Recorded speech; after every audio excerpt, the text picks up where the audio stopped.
Columbia Network takes pleasure in bringing you Suspense.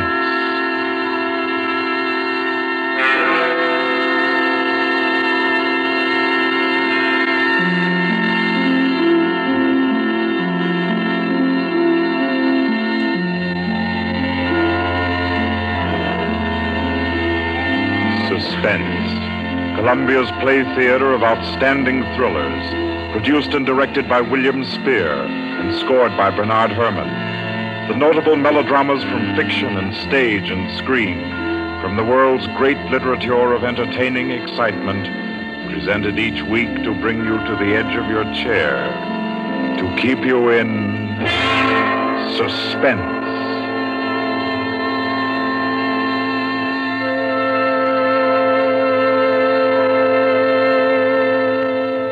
Tonight's adventure in suspense is from the pen of Dorothy Sayers. She called it The Cave of Ali Baba.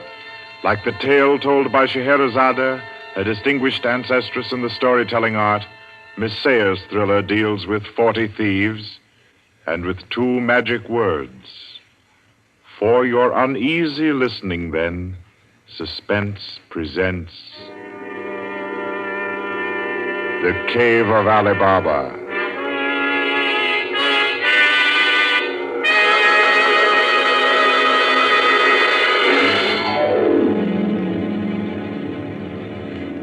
On a Saturday afternoon in January, in a grim and narrow house in Lambeth, a man sat eating kippers and reading the daily paper. He was smallish and spare, with brown hair rather too regularly waved and a strong, brown, pointed beard. His double-breasted navy blue suit, his socks, tie, and handkerchief were all scrupulously matched, and his brown boots just a trifle too highly polished. He did not look a gentleman, not even a gentleman's gentleman. Yet there was something about his appearance which suggested that he was accustomed to the manner of life in good families. A superior butler, perhaps, yet not old enough to be retired. A footman who had come into a legacy, yes. He had just finished eating, and he was sipping his coffee when a slight noise at the front door caught his ear. Swiftly, too swiftly for a quiet little man sitting eating kippers and reading his paper on a Saturday afternoon, he sprang up. He dashed through the small hallway and he flung the door open. Of course, no one in sight. The society is at least dramatic in its delivery of its correspondence. And as if he knew what he would find, he shut the door and turned to the hat stand in the hall. An envelope had been placed there. It was addressed to Joseph Rogers. So Mr. Rogers opened the note. Number 21. An extraordinary general meeting will be held tonight at the house of number 1 at 11:30. You will be absent at your peril. The word is finality. Finality. Yes, I think so. The man called Joseph Rogers stood for a moment, studying the note. Then he strode to the rear of the house, to a tall safe built in the wall. Carefully, he manipulated a dial. He swung the safe door open. He stepped inside into a small strong room. He opened a drawer marked correspondence, placed the note inside, and then came out again. A moment to reset the lock for a new combination, and then he went back into the living room. He reached for the telephone. He lifted it from the cradle and then reconsidered. Too dangerous. He hurried upstairs and clambered into an attic. In the furthest corner, he searched for and found a knothole in the woodwork. He pressed it. A concealed trapdoor swung open, and he was in the loft of the adjoining house. He paused before 3 cages, in each of them a carrier pigeon. Carefully, he wrote a note, slipped it under a pigeon's wing. There you are, my pretty. There, take it easy now. There you go. Fly straight. 4:30. I'll send another pigeon at 5 and the third at 6. I should have my answer by 9:30 at the latest. Oh, I forgot one thing, most important. Mr. Rogers moved through the trapdoor, back into the attic of his own house, and and once again he stood before the tall safe built in the wall. He opened the door, stepped into the strong room, moved for a moment quietly in the dark, and then spoke gently. Now, be good, my sweetheart. I'm depending on you. Open sesame. Come on now, old thing. Open sesame. Open sesame. That's better. That's very much better.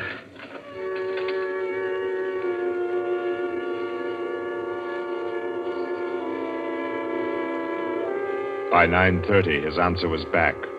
All the little piece of paper said was a hasty okay. At a quarter before 11, he took his revolver from a locked drawer, inspected it carefully. Yes, loaded it with cartridges from an unbroken packet, and left the house. He walked quickly, keeping well away from the wall. And when he climbed on a bus, he sat next to the conductor, where he could watch all who got on and off. By 25 minutes after 11, he was out on lonely Hampstead Heath, pausing in the shadow of a large tree to adjust a black velvet mask on which, in white thread, was stitched the number 21. Then he stepped briskly to the door of the villa that lay before him and...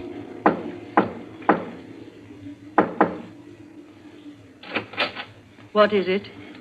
Finality. Come in. Go right on through. Number 1 will check you in. Right.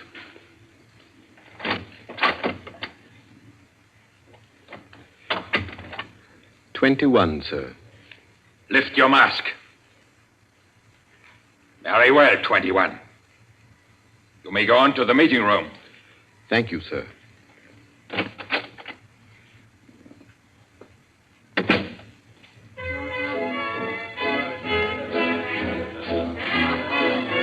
The room of the villa in which Mr. Rogers now stood was a large one, a brilliantly lighted room. There was a gramophone in one corner, blaring out a jazz tune. To its rhythm, couples, masked men and women, were dancing. Some were in evening dress, some in tweeds and jumpers. In another corner of the room was the bar. Mr. Rogers went up to it and asked the masked man in charge for a double whiskey. He consumed it slowly, leaning on the bar.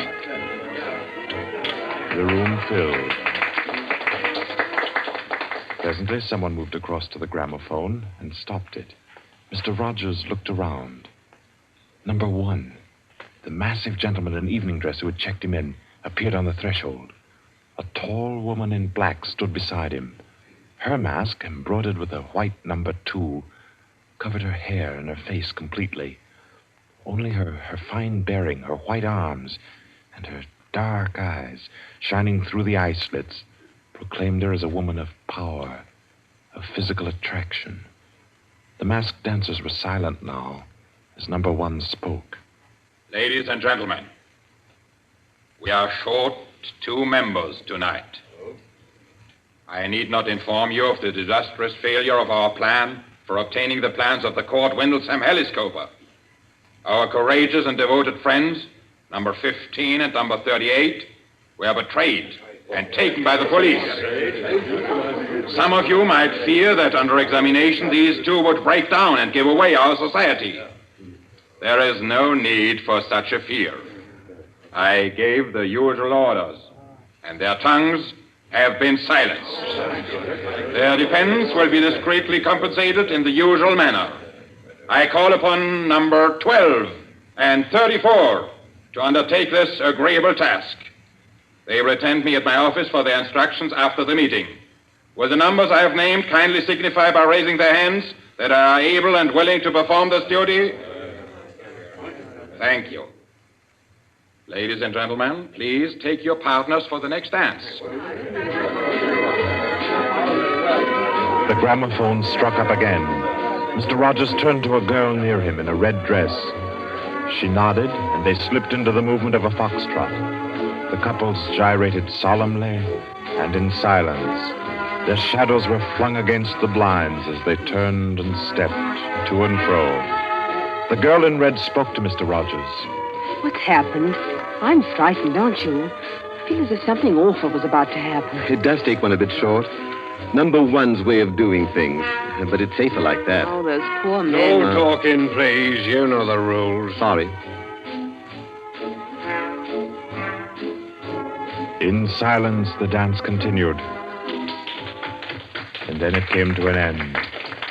And then when it had finished, the dancers came again to where number one sat and waited with tense eagerness for him to speak. Ladies and gentlemen, you may wonder why this extraordinary meeting has been called. The reason is a serious one. The failure of our recent attempt was no accident. The police were not on the premises that night by accident.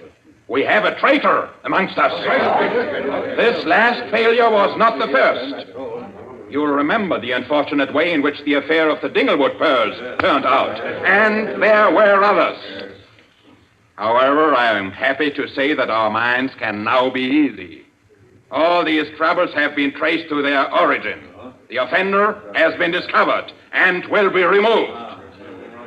The misguided member who introduced the traitor to our ranks will be placed in a position where his lack of caution will have no further ill effects.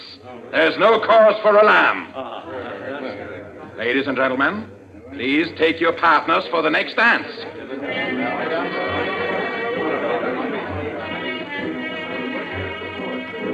Again, the gramophone took up its bizarre monotony, and the masked dancers glided and turned, and their movements were sharper, more staccato. The girl in red was claimed by a tall mask in evening dress. A hand laid on Mr. Rogers' arm made him start.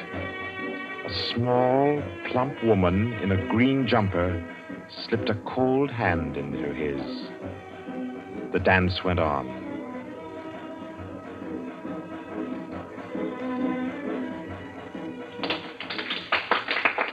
When it stopped, everyone stood detached, stiffened in expectation. The endless interval was over. Number one raised his voice. Ladies and gentlemen, you will no doubt wish to be relieved of the questions on your mind. I will name the persons involved. Number 37. No! Silence! I swear on it. Silence!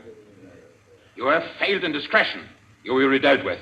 If you have anything to say in defense of your folly, I'll hear it later. Sit down. Number 37 sank down upon a chair. He pushed his handkerchief under the mask to wipe his face. Two tall men closed in upon him. The rest fell back. Ladies and gentlemen, I will now name the traitor. Stand forward. Number 21. Take off your mask. Number 37. This man was introduced to our society by you under the name of Joseph Rogers, formerly second footman in the service of the Duke of Denver, dismissed for petty thievery. Did you take steps to verify the statement? I did, as God's my witness. It was all straight. I had him identified by two of the servants. I asked all over about him. The story was true. I'll swear it was. Number 21. Your name has been given as Joseph Rogers. Is that your real name? Answer me. Is that your real name? No. What is your name? Peter Death Braden Whimsy. Silence! My compliments, your lordship. We thought Lord Whimsy was dead. He was killed, so the paper said 2 winters ago, while shooting big game in Africa. He even left a will, proved of £500,000. To his mother, I believe, the Dowager Duchess of Denver. Lord Peter Whimsy, indeed. Well-known book collector, man about town, distinguished criminologist. Took an active part in the solution of several famous mysteries. Taking an active part, if you don't mind. So you deliberately led us to think you were dead and became Joseph Rogers to gain entrance to our society. What has become of the real Joseph Rogers? He died abroad. I took his place. And the end of your impersonation to uncover our society? Precisely. I see. The robbery of your own fete, upon which we congratulated ourselves, and which you helped to execute, was arranged. Obviously. The robbery of the Duchess, your mother, was arranged by you. It was. It was a very ugly tiara. No real loss to anybody with decent taste. The burglary of the Winthrop mansion, the theft of the necklace at Covent Garden, the others as well. You arranged them all. All. May I smoke, by the way? You may not. Numbers 15, 22, 39. You have watched the prisoner. Has he made any attempt to communicate with anybody? None. His letters and parcels have been opened. His telephone tapped and his movements followed. Even the water pipes in his house have been under observation for Morse code signals. You're certain? Absolutely. Then we may be sure that he has been alone in this adventure. Well, ladies and gentlemen, please take your... Very well. Take the prisoner away. And be sure you explain carefully to him first the manner of his death. I'm sure he'll enjoy it. Wait, at least you can let me die decently. Take him away. Stop, I have something to say, something to sell. We make no bargains with traitors. No, but listen. Do you think I haven't thought of this? I'm not a fool. I've left a letter. To whom? To the police. If I don't return tomorrow, it'll be opened. It's a bluff. The prisoner sent no letter. He's been strictly watched for months. I left the letter before I came to Lambeth. Then it can't contain no information of any value. Oh, but it does. The combination of my safe. Indeed? Has this man's safe been searched? Yes. What did it contain? No information of importance, sir. An outline of our organization, the name of the house, nothing that can't be altered and covered before morning. And did you investigate the inner compartment of the safe? You hear what he says, did you? He's trying to bluff. There is no inner compartment. I hate to contradict you, but I'm really afraid you must have overlooked it. And what did you say was in the compartment, if it does exist? The names of every member of this society with their addresses, photographs, and fingerprints. How did you say you contrived to get this information? By doing a little detective work on my own. But you've been watched. True, the fingerprints of my watches adorn the first page of the collection. That statement can be proved? Certainly. The name of number 40, for example... Stop! If you mention names here, you will certainly have no hope of mercy. Bring the prisoner to my office. Ladies and gentlemen, take your partners for the next dance. Yes.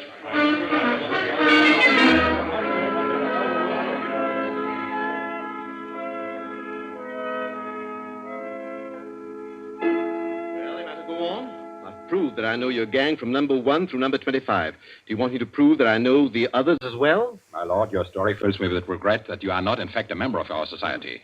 Wit, courage, and industry are valuable in an association like ours. I fear I cannot persuade you. No, I suppose not.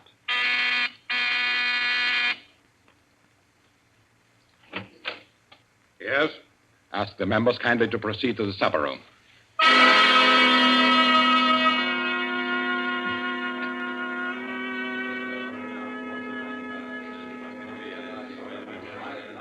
Ladies and gentlemen, I'll not conceal from you the seriousness of the situation. The prisoner has recited to me 25 names and addresses which were thought to be unknown except to their owners and to me. There has been great carelessness. Fingerprints have been obtained. He showed me some photographs of them. He tells me that the book of names and addresses is to be found in the inner compartment of his safe, together with certain letters and papers stolen from the houses of members, and several objects with fingerprints. I believe he tells the truth. He offers the combination of the safe in exchange for a quick death. I think his offer should be accepted. What is your opinion, ladies and gentlemen? The combination is known already. Fool! This man is Lord Peter Wimsey, a scientist of crime. Do you think he will have forgotten to change the combination? Oh, I say give him the promise. Time's getting short. You agreed? It's a bargain, Wimsey. What is the combination? The word of the combination is unreliability. And the inner door, the inner compartment. In anticipation of the visit of the police, the inner door is open. Good. Number 12 and 36. You will go to the prisoner's house and... Why should any more members just... That's right. I agree. Nobody ought to be trusted. Then what, ladies and gentlemen, do you suggest? You go yourself. You're the only one that knows all the names. You go yourself. I second that motion. Is the wish of the meeting, then, that I should go? No. I say no. No, don't go. Number 1 is our president, the head and soul of our society. If anything should happen to him, where should we be? You've all blundered. We have your carelessness to thank for all this. Do you think we should be safe for 5 minutes if he were not here to repair your follies? Well, there's something in that. If you will pardon my suggesting it, the lady appears to be in a position peculiarly favorable for the reception of the president's confidences. The contents of my modest volume will be no news to her. Why should she not go herself? Because I say she must not. If it is the will of the meeting, I'll go. Give me the key of the house. Here. Is your house watched? No. If I have not returned in 2 hours, act for the best to save yourselves. And do what you like with the prisoner.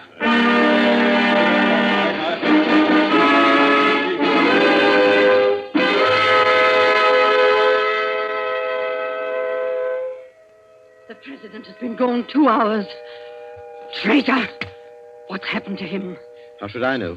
Perhaps he's looked after himself and gone while the going was good. Liar! Oh. He'd never do that. What have you done with him? Speak, or I'll make you speak. I can only form a guess, madam. I'm afraid that your president may quite inadvertently have left the door of the inner compartment closed behind him, in which case... Yes? Well, let me explain the mechanism of my safe. The inner compartment has 2 doors. The outermost opens outward with an ordinary key. Oh, do you think that the president is so stupid as to be caught in an obvious trap? Undoubtedly, he will have wedged open that inner door. Undoubtedly, madam. But the sole purpose of that inner door is to appear to be the only one. Hidden behind the hinge of that door is another, a sliding panel, also left open. Inside the compartment is the big, heavy ledger containing all the information about this society. This ledger lies on a steel shelf. Do I make myself clear? Oh, yes, go on. The steel shelf is balanced on a concealed spring. When the weight of the book, the ledger, is lifted, the shelf rises almost imperceptibly, and in rising, it makes an electrical contact. Now, let me draw a picture.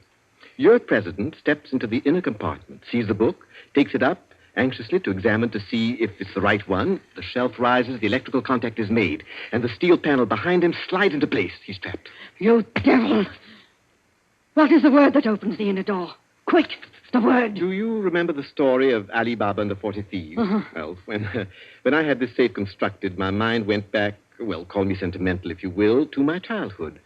The words that open the door are open sesame. Oh. How long can a man live in this devil's trap of yours? Oh, I should think he might hold out for a few hours if he didn't use up all the oxygen by hammering and yelling. I imagine if we go there at once, we'll be able to get him out all right. I'll go myself. I think you'd better take me with you. Why? Well, I'm the only person who can open the door.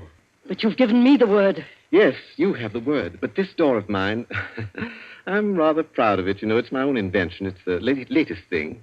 It will open to the words open sesame, all right. But to my voice only. Your voice? I'll choke your voice from my hands. Don't. What do you mean, your voice only? Don't clutch my throat like that. You'll wreck my voice, and then the door might not recognize it. There, that's better. The door got stuck for a week once, and when I had a cold. Is what he says true? Is it possible? Perfectly possible, madam. It'll have a microphone arrangement. Could be done also with light vibrations. We must let him go. Take the ropes off him. Let him go, nothing. He doesn't go to blab to the police. The president's done in, that's all. And we'd all better make traps while we can. It's all up, boys. Right. Chuck this fella down the cellar and fasten him in. I'll go and destroy the ledgers. 32, you know where the switch is. Give us a quarter of an hour to clear, then you can blow the place to glory. No, you can't leave one to die. He's your president, your leader. I won't let it happen. I won't. I'll free this man myself. Here, none of that now. Let me go. Let go of me. Think, Blaster, think. It'll be light in an hour or two. The police may be here at any moment. The police? Oh, yes. Yes, you're right. No, we mustn't imperil the safety of all for just one man. He himself would not wish it. Throw this man in the cellar and let's get out of here while there's time.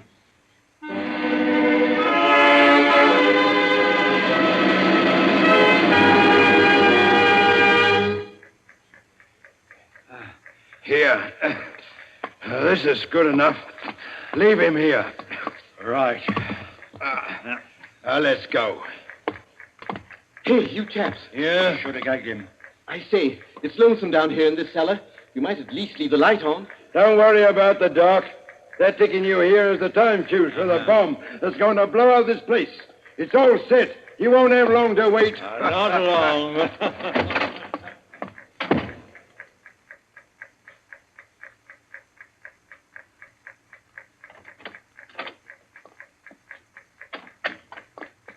Who is it? Who's there? Hold still, so I can cut the ropes. Well, if it isn't two. My compliments, madam, on your loyalty to your president. Quick. They've set the time fuse. The house is mine.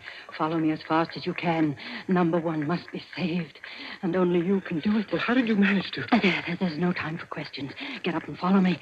You will release him. You promise. I promise. But I warn you, madam, that this house is surrounded. When my safe door closed, it gave a signal to Scotland Yard. All the members of the society had taken. Never mind them. Here, outside. Quick.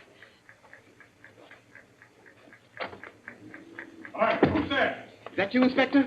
Get your fellows away, quick. The house is going up in a minute.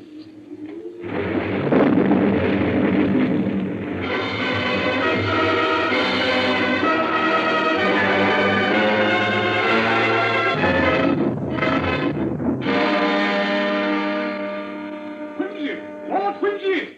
It's Inspector Parker, old man. Are you all right? I'm a bit winded. What's happened, Inspector? Well, about half a dozen of them got blown up. The rest we bagged. Hurry, we must hurry. Who's this? One of the gang. She's called number 2. We must save him, we must. Golly, I clean forgot the gentleman in the safe. Parker, where's your car? It's down the lane. Send one of your men down to get it. Right. Johnson, bring that car here. Yes, sir. I've got the number 1 of the whole company quietly asphyxiating at home. I promised we'd get back and save him. He's the bloke that we've been wanting. The man at the back of the Morrison case and the Hope Wilmington case and hundreds of others.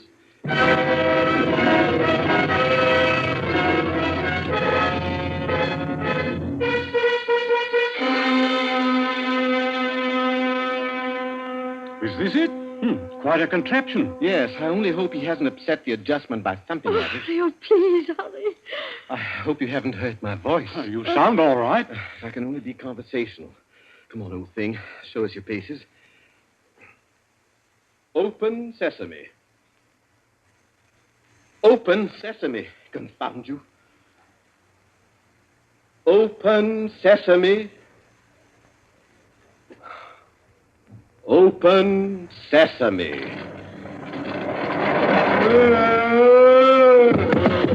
He's dead. Let me see. No, he's not. He lived to stand his trial.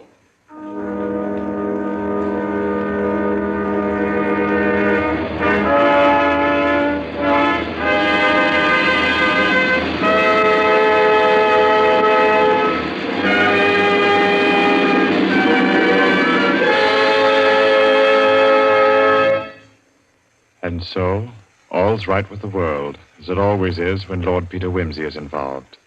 The Cave of Ali Baba by Dorothy Sayers was the story which gave us tonight's Suspense. Suspense is produced by William Spear. Our guest director for this evening was Robert Louis Sheehan. Tonight's radio drama was written by Peter Lyon and scored by Bernard Herrmann. Romney Brent was Peter Wimsey, William Moulton played number 1, and Ira Gerald, the lady in the case.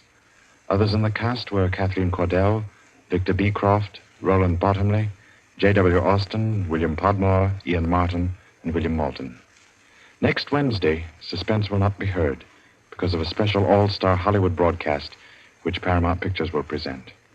2 weeks from tonight, at this time, Columbia will bring you another selected story from the world's great literature of thrills. Another study in suspense.